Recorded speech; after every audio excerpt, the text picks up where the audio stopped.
Muerte y trascendencia. Esta es la tercera parte de la trilogía dedicada a la muerte. Nos centraremos más en todo el tema relacionado con la parte espiritual, la parte trascendente del ser humano.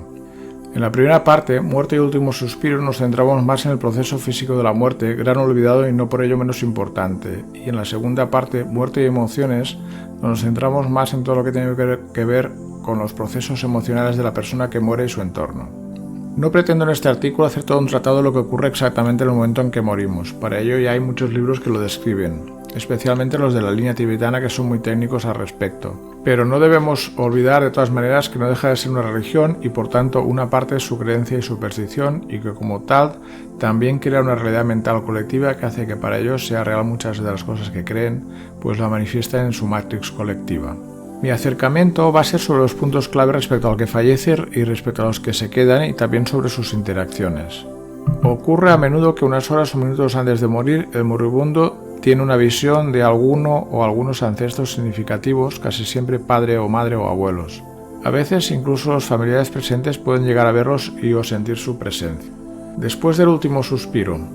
Cuando la persona moribunda da el último suspiro, de lo primero que le ocurre es que deja de sentir dolor, pues el dolor es del cuerpo y ella ya no está conectada al cuerpo. Sí sigue sintiendo emociones durante un tiempo, pues su cuerpo emocional no se ha disuelto aún, tarda un tiempo variable y sobre todo sigue teniendo sentimientos, pues su alma sigue existiendo. También hay que tener muy en cuenta que a partir de ese momento para el fallecido la relación con el tiempo cambia totalmente respecto a nuestro cuerpo físico. Para nosotros, el tiempo sigue siendo totalmente lineal, pero para ellos se vuelve totalmente elástico, pues lo que piensan es de forma inmediata. Lo mismo ocurre con las distancias. Al no existir el tiempo, donde piensan están de forma inmediata. Evidentemente, como viva la experiencia del fallecido dependerá también de cómo ha vivido su proceso de muerte. Es fácil de entender que alguien con creencias trascendentes que transitó por su proceso de muerte con aceptación e incluso con sentimiento de volver a casa, vivirá el proceso con tranquilidad, podrá hacer las cosas frecuentes que luego comentaré de forma fácil hasta que decida hacer el tránsito final a la luz. Luego entraré en el tema de la luz. En cambio, una persona que ha muerto de forma brusca por accidente o algo así puede que ni sea consciente de que ha muerto y creer que está en una especie de sueño o realidad rara. Intentará hacer las cosas normales y él las puede hacer, pero lo que era su entorno que él ve como siempre no responde, pues no lo ven ni oyen. La persona quedará allí confusa y desorientada. Los antiguos campos de batalla, por ejemplo, incluso después de para nosotros siglos, siguen llenos de almas desorientadas. Otros sitios habituales de estas presencias son los hospitales, cárceles, cementerios, etc. Esta fase es lo que en la Iglesia Católica se conoce como el purgatorio. La persona que ha muerto con desesperación y rechazo a la muerte puede que quede en un estado extraño y atrapada también, pero lo más habitual es que al ver a sus parientes que le vienen a buscar, se tranquilice y oriente, sobre todo al ver que no ha muerto realmente en unos niveles, aunque su cuerpo sí.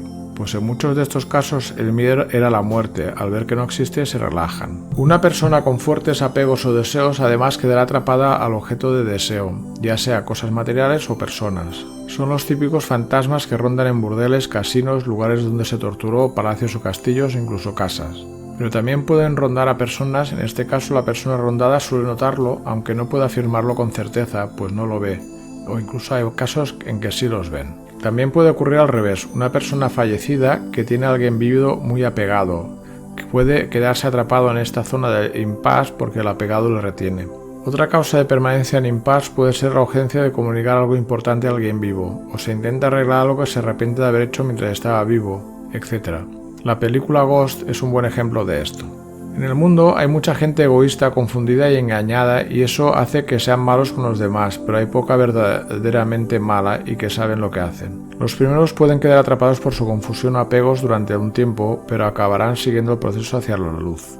Los segundos siguen otros procesos en los que aquí no entraré.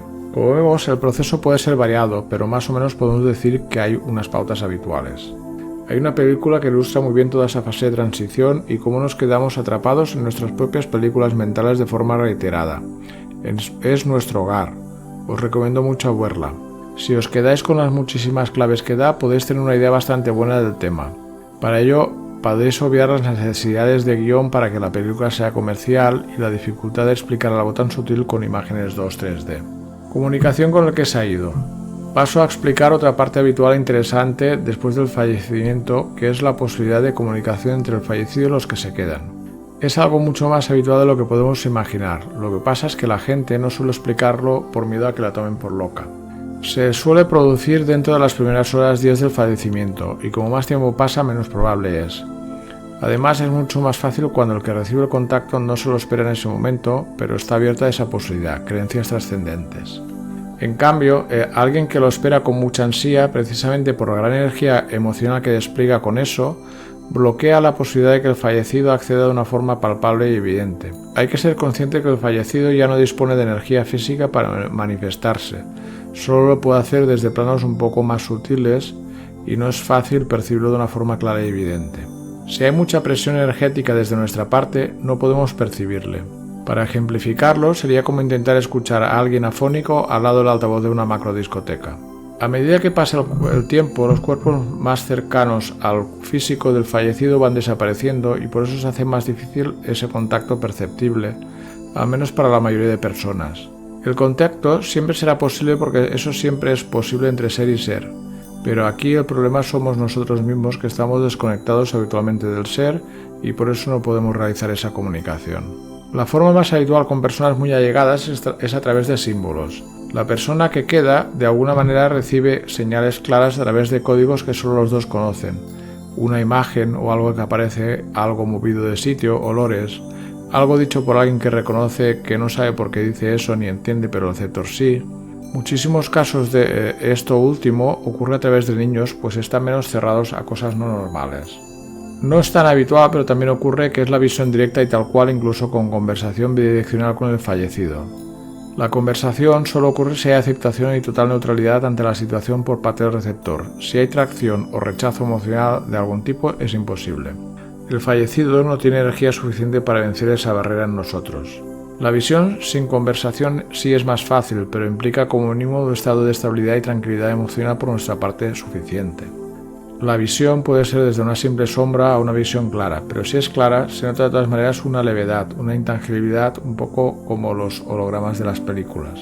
Por los muchísimos casos que conozco personalmente, no hace falta que el receptor sea evidente, normalmente. Sí hace falta que el receptor no esté absolutamente cerrado a esa posibilidad, porque entonces el mental bloquea la puerta. Si el cerramiento es por miedo, no por falta de creencias, sí se puede producir la visión, pero será fugaz, pues el miedo bloqueará enseguida la visión. También en muchos casos esta visión, incluso con conversaciones, llega a través de sueños.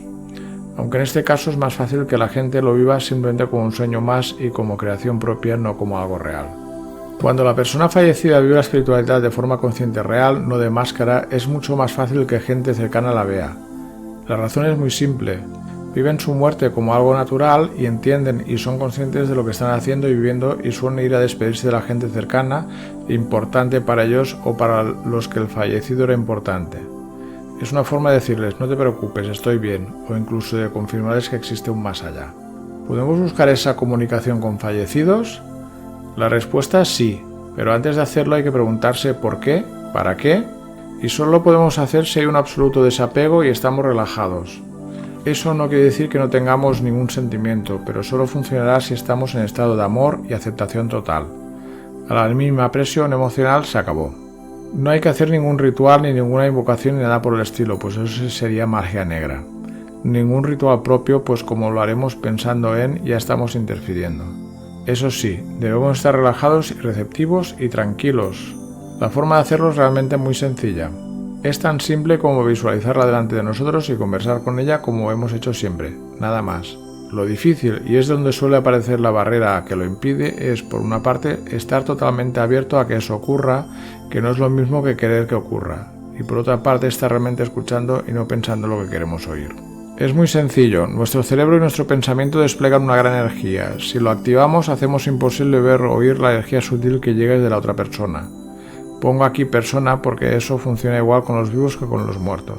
Sí que es cierto que con un muerto reciente es más fácil porque es fácil que busque esa comunicación y aún dispone de energías cercanas a lo físico que nos hacen más fácil percibirlos. Un muerto de hace tiempo ya no tiene esa facilidad de que lo percibamos a un nivel más cercano a lo físico y también puede que ya no busque comunicarse con nosotros. Y un vivo tiene su propia mente que hace que con su ruido no reciba lo que sí hemos comunicado con su ser y por tanto no sea consciente. Otro tema es la visión de fantasmas. Con las películas nos han puesto en la cabeza que los fantasmas son malos y que se dedican a perseguir a la gente. Eso existe también, pero en realidad hay de todo. Un fantasma no es más que un ser desencarnado que por algún motivo ha quedado atrapado en esta dimensión. La mayoría por confusión propia o apegos, como ya he comentado. Son los que muchas veces se manifiestan en la Ouija, dicen cosas por vía de los mediums, etc. Cuando detectan que alguien sí los ve, se apegan a ellos para intentar comunicarse, pues están desesperados al ver que la gente que ellos sí ven no les hace caso porque no los ven ni oyen. A estos es relativamente fácil ayudarles orientándolos hacia la luz. Pero hay otra categoría con la que sí hay que ir con cuidado, y son los que han descubierto que pueden chupar energía de los vivos para mantener activos algunos de sus cuerpos sutiles más cercanos a lo físico y a través de ello operar de una forma más cercana a lo físico cuando normalmente se disolverían.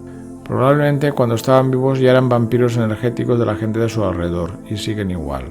Estos pueden apegarse a la gente vulnerable y arruinarles la vida, dejarlos agotados, chuparles literalmente la vida.